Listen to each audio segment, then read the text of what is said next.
Ano ba 'to? Leon, ako 'to, si Grace. Gumising ka na, Leon. Sige na, sige na. Gising na, gising na. Ay, Hi, Grace. Ipapahinga ko lang ang mata ko. okay ka lang ba? Teka, tutulungan kita.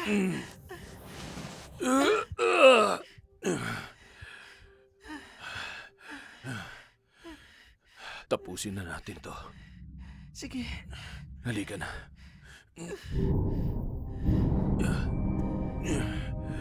hindi ko alam ang password. Ang password. Okay lang yan. Hinayaan yung bukas ni Zeno.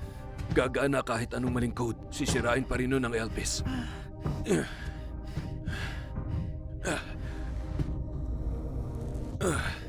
Subukan natin. Grace, kailangan mong lumabas. Akong bahala sa kanya. Hindi. Hindi. May naisip ako. Gagana yan. May tiwala ako sa'yo.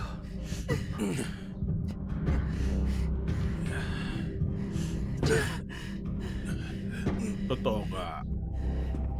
Bumalik na ang prodigal daughter. Alam ko na ang password. Gawin mo na ang dapat gawin. Para matapos na ang lahat. Pero hayaan mo siya mabuhay. Sabi mo eh.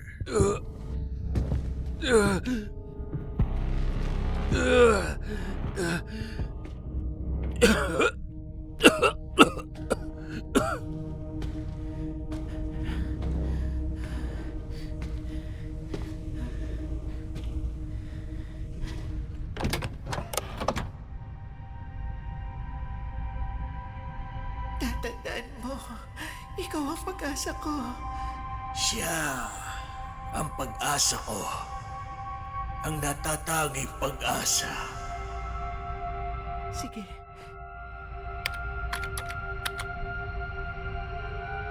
Ito na yan.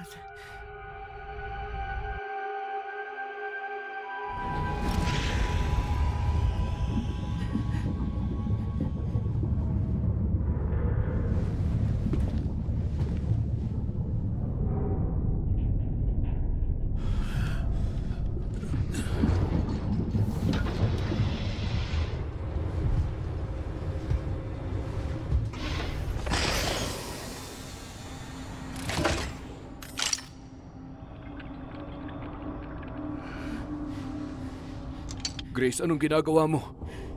Pinagsisisihan ni Spencer lahat ng ginawa niya. Siya ang... Magaling, Grace. Pero di ba nangako ka? Oo. Pero bubuhayin ko lang siya kapag...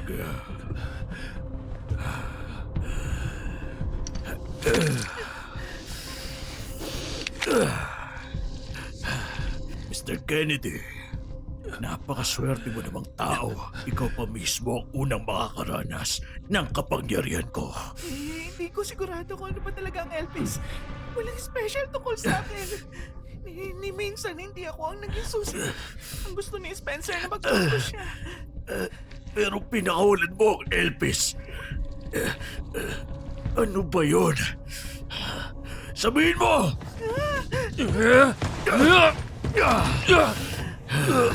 Bakit? Ang kapangyarihan ko! Bayali ng Elpis ang kasalanan ni Spencer. Isa ito antiviral.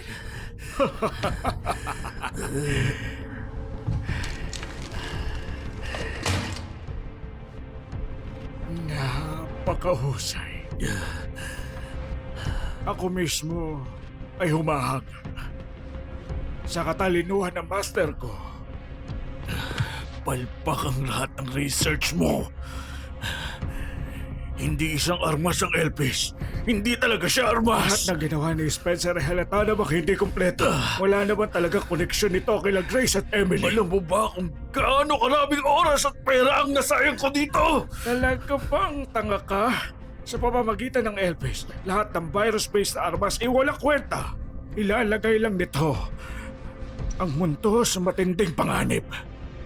Ang gusto natin ay makabuo na armas. Bagkus, binigyan tayo ni Spencer ng anarkiya! Bit-bit ko ang punyal niya. Bit-bit ko ang adhikain niya sa buhay na to. Ikaw? Tatapusin ko na kayong dalawa sa pagkakataong ito. Pero nautakan niya kayong lahat. Niloko niya kami. At pinagbayaran niya ng buhay niya. Wala siyang kwentang tao! Ikaw rin naman. Wala ka rin naman kwentang tao! Katapusan na, Victor. Wala ka nang silbi sa amin!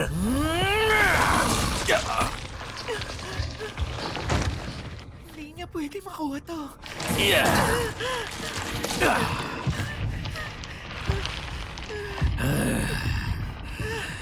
Nakakaumay talaga ang katangahan mo. Leon, gamot ito.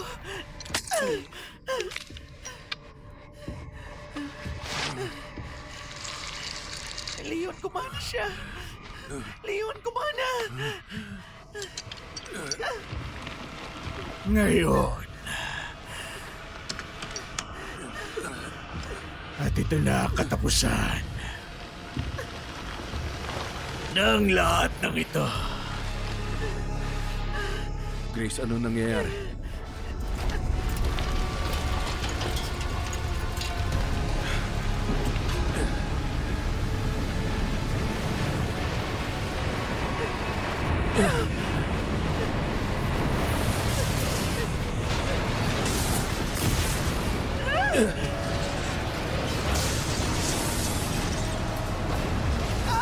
Guguho na! Kumapit ka!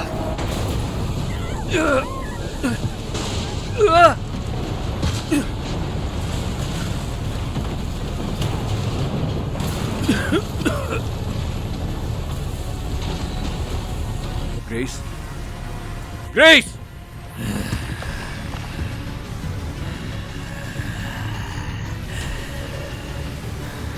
Oras na para ilibing ang huling buto ng umbrella. Bubuhay sa akin ang lahat na adhikain ni Spencer. At nakikita ko yon na mangyayari sa pagkakataon na ito. Ilan pa ang kailangan mamatay sa adhikain na yan? Pakilabero!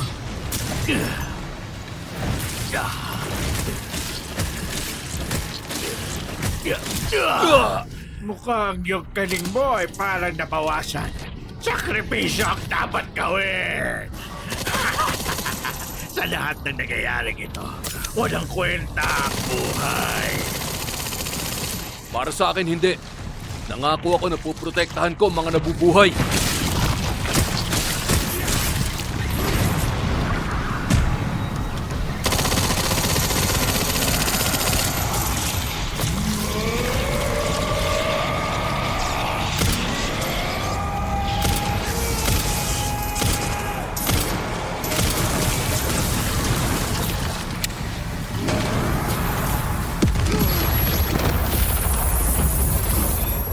Matiisin ka!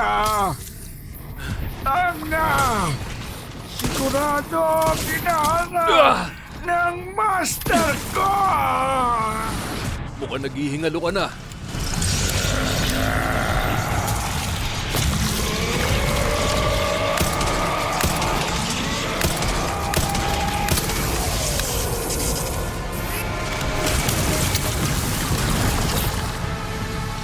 Ang sa katawan ay lalawak pa. Mananaig ang adhikain niya. Hindi ko hahayaan ang adhikain na yan. Sumuko ka na!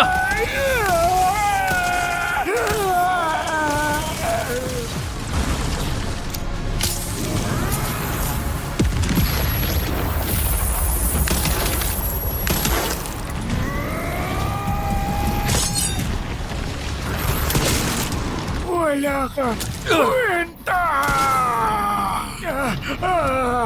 Ito na. Ang katapusan mo.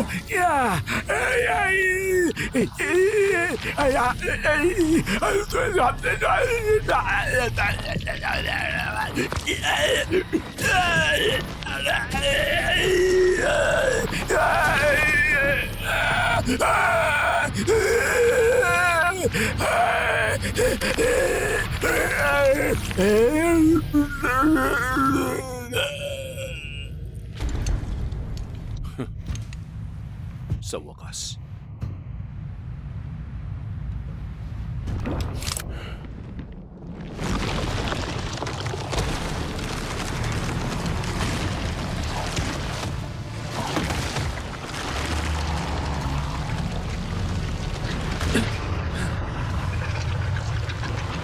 Isang nemesis. Ayaw mo pa talagang tumigil, ha?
Sa pagkakataon, hindi ka na mabubuhay pa.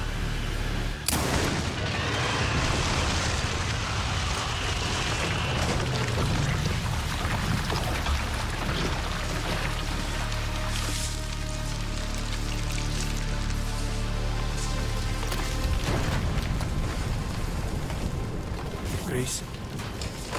Grace, nasan ka? Sherry? Sherry, sumagot ka! Sherry! Tiyan.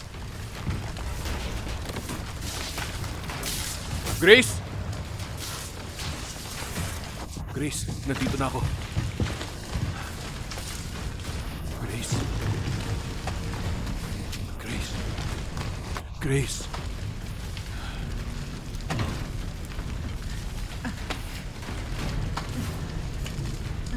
Leon, Kailangan na nating umalis dito. Tayo na. Ilalabas na kita.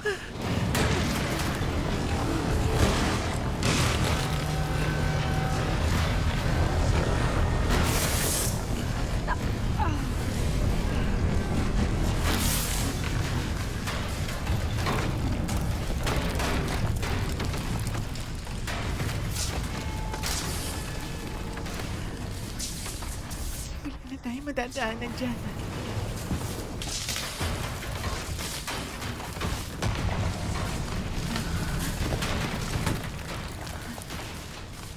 Hindi kita iiwan mag-isa dito. Mananatili lang ako sa tabi mo.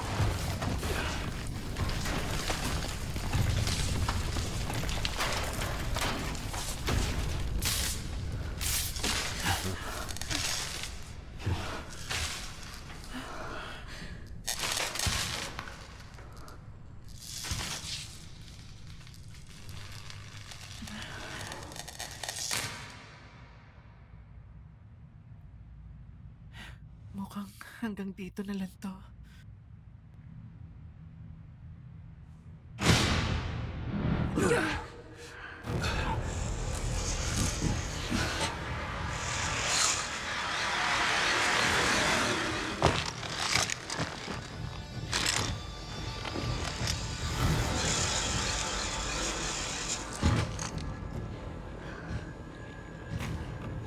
Leon S. Kennedy? Depende kung sino nagtatanong. Alpha, naririnig niyo ako, sir? Opo, ligtas na sila. Ako na po bahala. Opo, sir. Mr. Kennedy, meron akong mensahe mula kay Captain Redfield.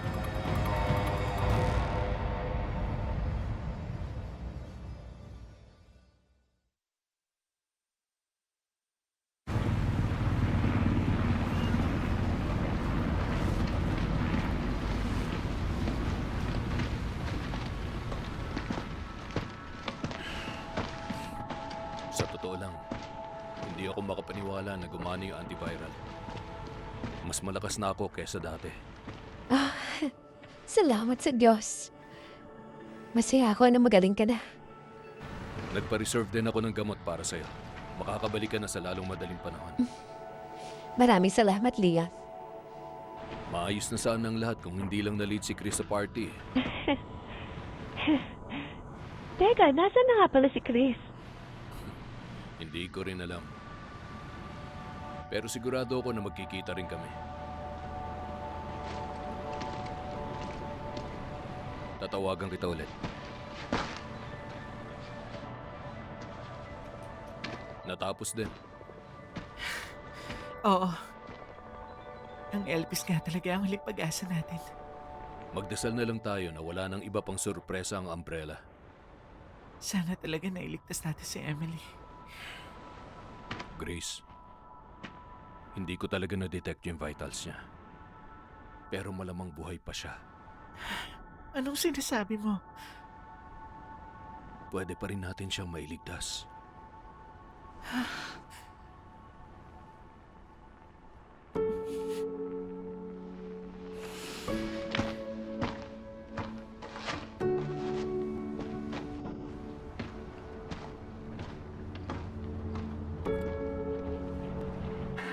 Kinumpirma ng gobyerno na tagpuan na nila ang sinasabing bioweapons lab na nandito sa lungsod ng Raccoon City.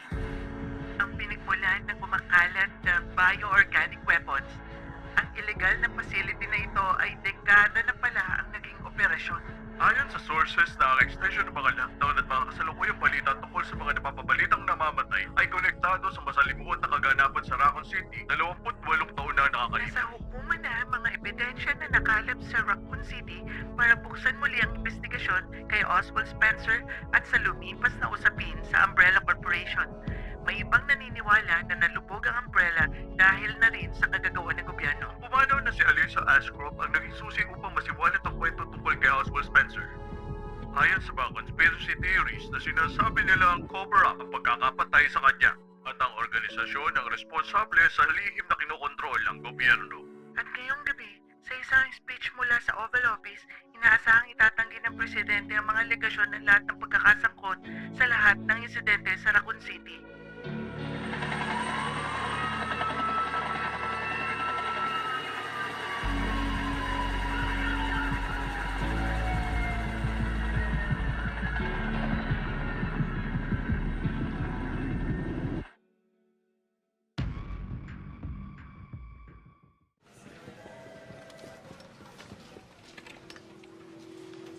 Si Sherry, kamusta na? Ay, salamat. Magaling na siya. Si Emily? Oo, okay naman siya. Sa katunayan, tinuturuan ko siya magbasa. Grace! Grace!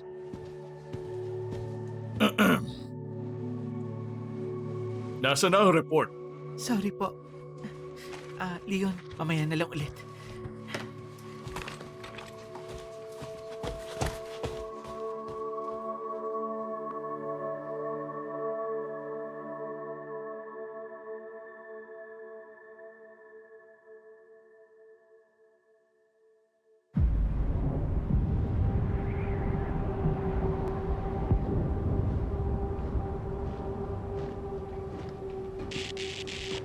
Hoy, sumagot ka! Ano yung status mo dyan?